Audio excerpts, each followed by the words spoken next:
Welcome back to the channel, everybody. We are jumping right into the OBS LBZ Duramax build. You better look there. Today we are working on pulling the wiring harness. I mentioned before in a previous video that this is a mock-up engine. Yes, this is a 2007 LBZ. It does have 450,000 miles on it. No, the mileage doesn't scare me. For those of you guys that know or don't know, this is our girl Lola. She's our LB7 pulling truck. She has almost 452K on her, so mileage doesn't scare me. But in a previous video, we put some up pipes on this truck here for fitment issues.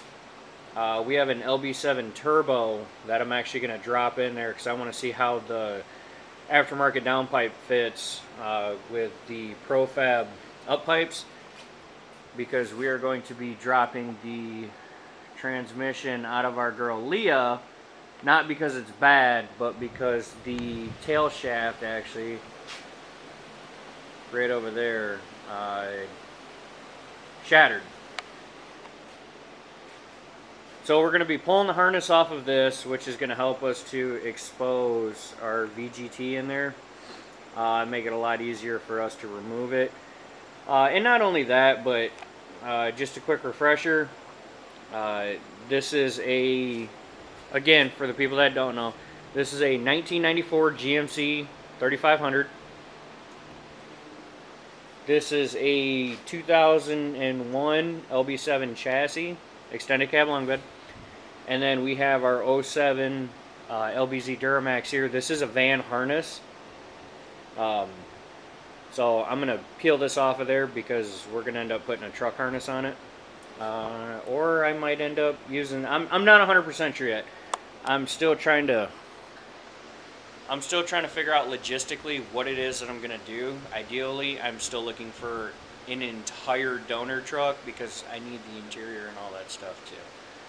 So, but I also want to split this harness open, make sure that it's good. That way, if we do end up selling it, you know, it's good to go. So we're gonna dig into this. I'm gonna try not to time lapse a lot of it because, frankly, that's boring. Okay, guys, quick jump in. We have the majority of this harness undone on this side of the truck, and if we walk over to the other side, now again, this got high mileage on it. It's also a Michigan truck, or sorry, Michigan van. You see how crusty that hardware is? So that's actually really another reason why I recommend doing stuff like this. You know, just not only to, and I'm also talking, I recommend this to the people that have never done anything like this before, or, you know, don't be afraid of it, you know, tinker with it, take it apart, you know, a little bit by a little bit, you know, even if you only pull like 4 connectors in an hour, okay, get familiar with it. The more familiar you are with this, the more confident that you're going to be with it, and I'm telling you, man, confidence is key on all of this. You also got to remember, this shit was mass produced in a factory, so you got this. Myself personally, there's a lot of crusty hardware on here, and I'm addressing a lot of that as well, because being that this engine and this drivetrain completely, it's in a house that it really didn't belong in. I mean, it's sitting on the right foundation, but as far as the house around it, it's incorrect. So there's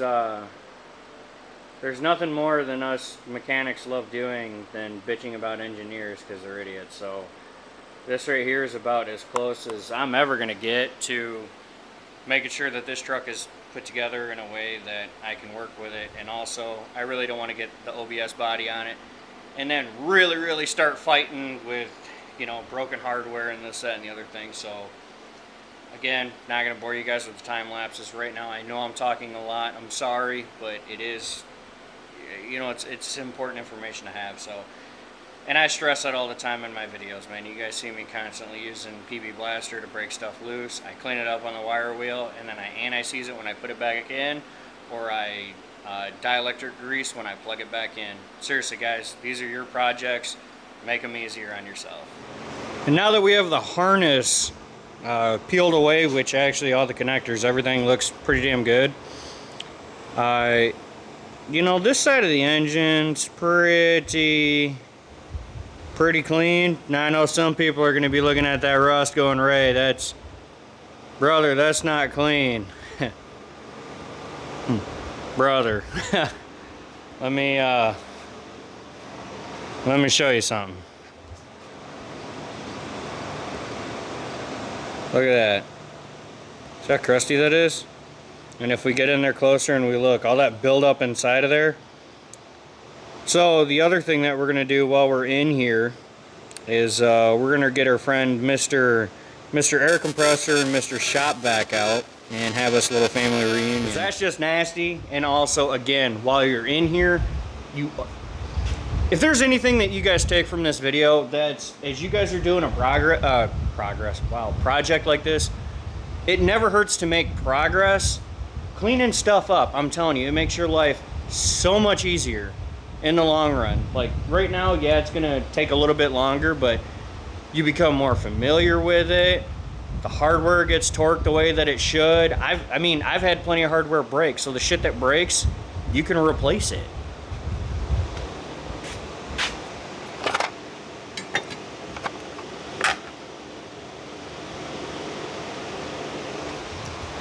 Case in point, that was 2 glow plugs on the passenger side and then all 4 on the driver's side, so for what it's worth. So now to get started on the old Terpski.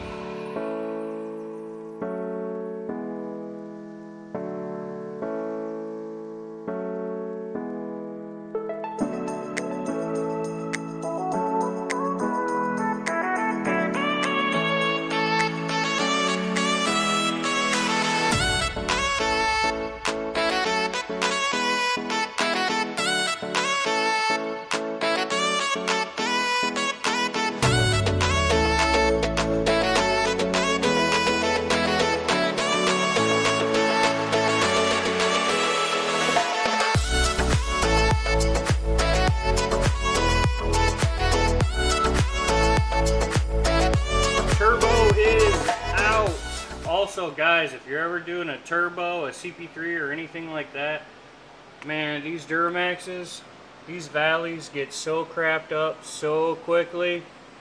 Make sure that you take the time to get in there, and no joke, man, clean that stuff out. There's not a Duramax on the road that doesn't have some sort of critter's nest started in there. So just something to be cognizant of. Impressively enough, this thing's got 450K on it. It's actually tight. So while this thing is out, we're gonna, you know, obviously get it cleaned up. We're gonna chase the threads a little bit better. Really, they don't need it, come to think of it. We already did it, but we'll clean that all up just a wee bit like what we did with the LB7 turbo, and go from there. Go take a look. I'm not gonna bore you guys with the rest of the stuff, even though we have camera number 2,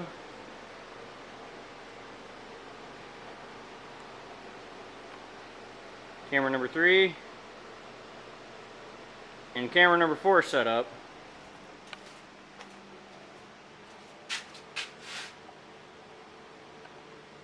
But we're gonna throw the old LB7 turbo in there real quick. I'm actually gonna clean all that shit off of it first, but we're gonna toss it in there,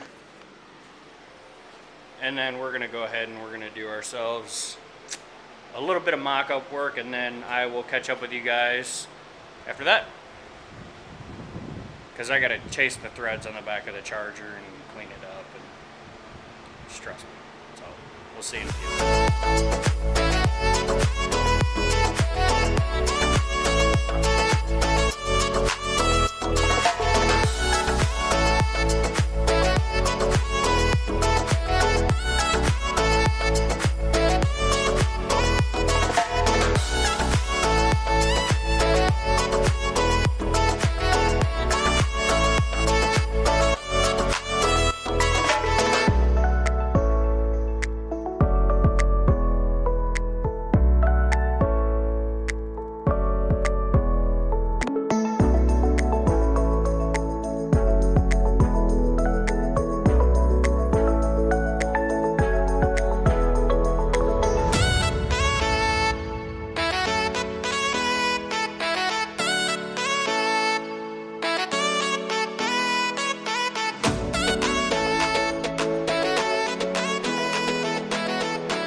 unpopular opinion, fixed vane on an LBZ.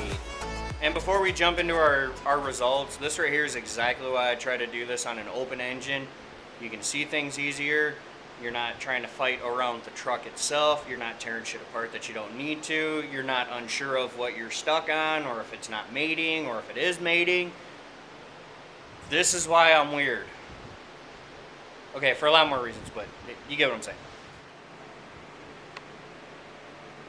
So if we look right now,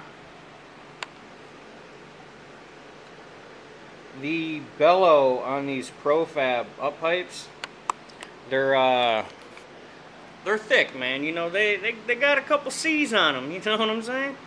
But it's not gonna clear. So we ran into this issue with the Profab up pipes on Lana.